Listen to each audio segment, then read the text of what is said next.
1월 2일 월요일 타조의 지혜. 타조는 위험에 처할 때 땅에 구멍을 파서 머리를 넣는 습성이 있습니다. 많은 사람들이 이 모습을 보고 타조는 위험에 처하면 구덩이에 머리를 파묻고는 적이 사라진 줄 착각한다고 생각했습니다. 그런데 계속된 연구에 따르면 이 해석은 완전히 잘못된 것이라고 합니다. 타조의 키는 평균 2m 정도입니다. 그래서 적이 나타났을 때는 재빨리 머리를 숙여 몸을 숨겨야 합니다. 타조는 청력이 좋기 때문에 귀를 땅에 대면 진동을 통해 어디서 어떤 종류의 적이 어떤 속도로 오는지 판단할 수 있다고 합니다. 타조의 달리기 속도는 사자를 비롯한 대부분의 맹수보다 빠르기 때문에 적이 오는 방향을 제대로 파악하면 몰이에 당하지 않고 안전하게 도망칠 수 있습니다. 우리가 그동안 타조의 어리석은 행동으로 알고 있던 모습은 사실은 장점을 극대화시키는 타조의 지혜였던 것입니다. 사람의 지각과 지혜는 분명한 한계가 있기에 무엇이든지 섣불리 판단해서는 안 됩니다. 불완전한 우리가 믿을 수 있는 것은 오직 완전한 지혜와 전능한 능력을 가지고 계신 하나님 아버지뿐입니다. 완전한 지혜로 내 길을 예비하시는 주님만을 믿고 의지하십시오. 오늘의 말씀, 어리석은 자는 그의 마음에 이르기를 하나님이 없다 하는도다. 그들은 부패하고 그 행실이 가증하니 선을 행하는 자가 없도다. 시편 14편 1절. 오늘의 찬송 424장 아버지여 나의 맘을. 오늘의 만나 주님 섣부른 판단으로 오해하지 않게 하소서. 내 생각과 판단이 틀릴 수도 있다는 겸손의 자세를 가집시다.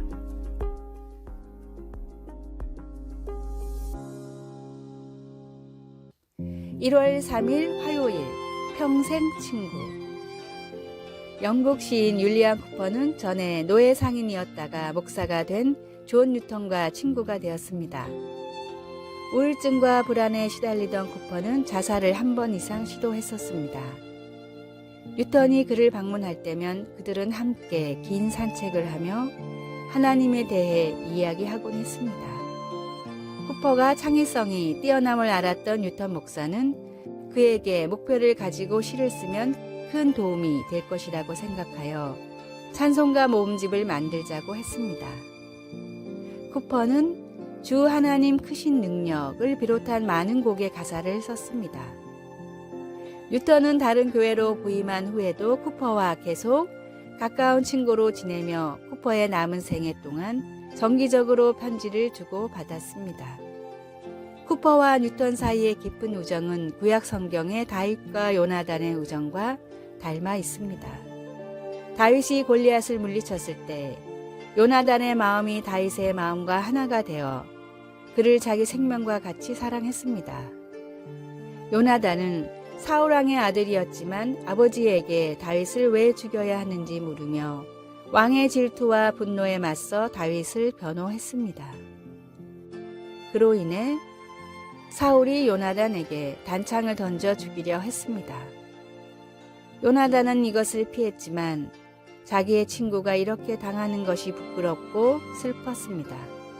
친구에 관한 위의 두 이야기는 친구로서 서로 격려하며 하나님을 섬길 때 목숨까지 내어지는 우정의 이야기입니다. 당신은 오늘 친구를 어떻게 이처럼 격려할 수 있습니까?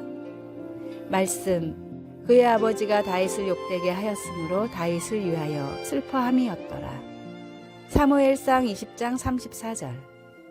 찬송 218장 내 맘과 정성을 다하여서. 기도. 예수님과 친구로서의 우정과 사귐을 누릴 수 있게 해주소서. 다른 이들에게 하나님의 사랑을 보여주고 그들을 세워줄 수 있게 하소서. 아멘.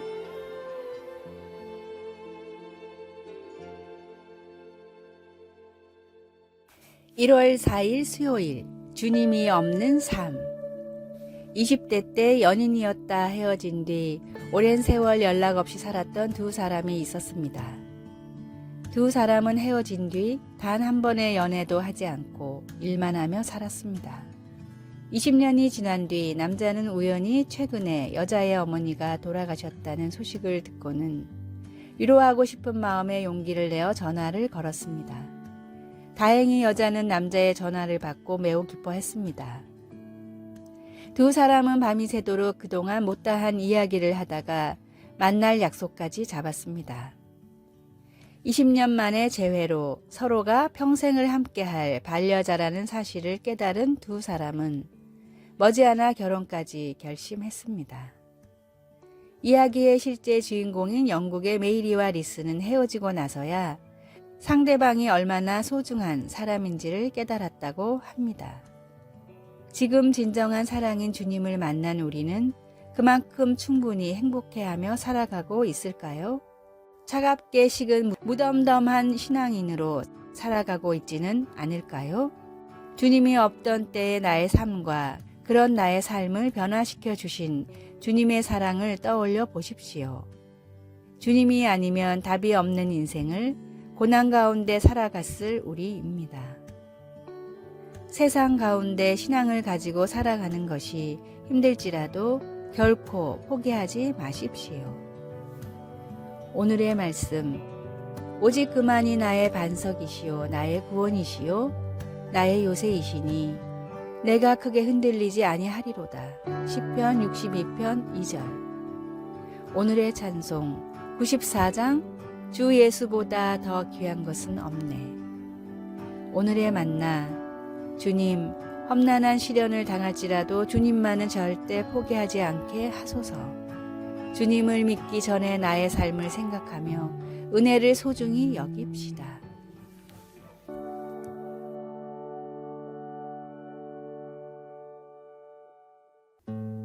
(1월 5일) 목요일, 알맞게 주시는 주님. 영화 지붕 위의 바이올린에 나오는 테비에는 경제적인 문제에 대해 하나님과 솔직하게 대화합니다.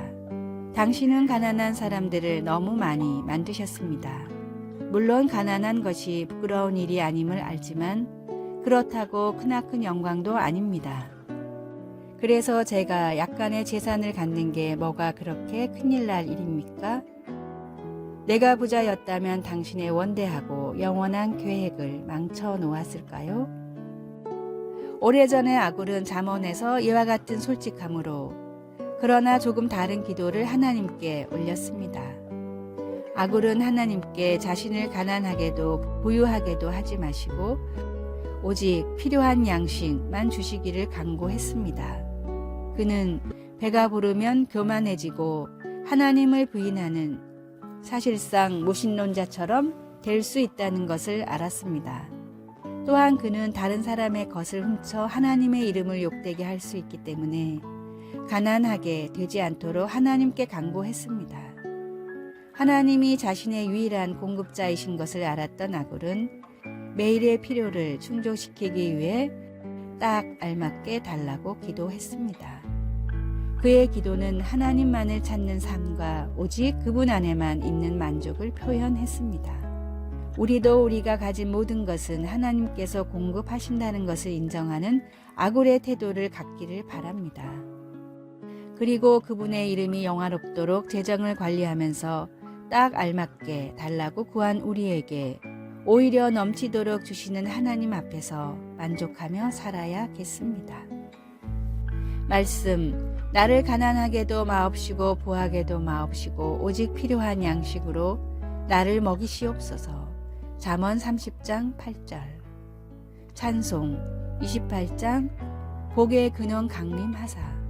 기도, 우리의 공급자 되시는 하나님께서 공급해 주시는 모든 것에 만족하게 하소서. 예수님의 이름으로 기도드립니다. 아멘.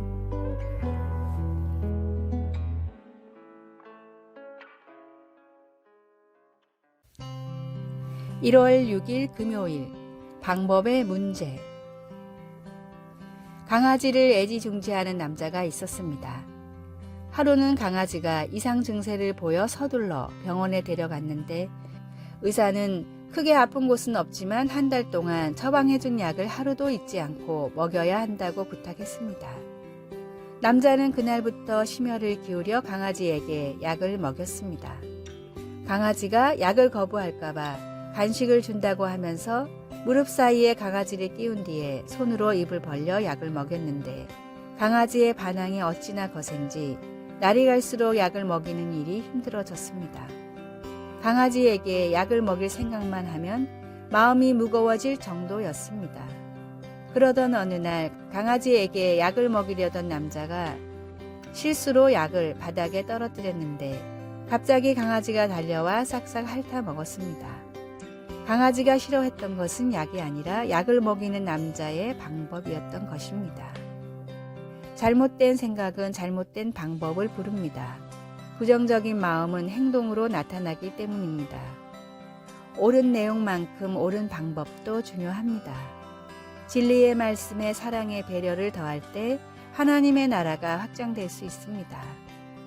세상과 복음에 대한 편견들을 내려놓고 말씀이 이끄는 대로 실천하며 성령님과 동행하는 삶을 살아가십시오. 오늘의 말씀. 지금까지는 너희가 내 이름으로 아무것도 구하지 아니하였으나 구하라. 그리하면 받으리니 너희 기쁨이 충만하리라. 요한복음 16장 24절.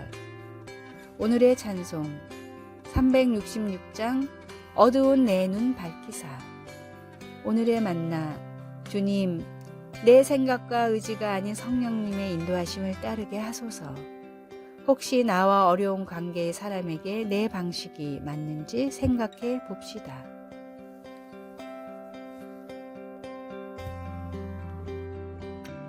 아래의 빨간색 글자 구독을 누르시어 더 많은 전도의 열매를 맺으시기를 기도합니다.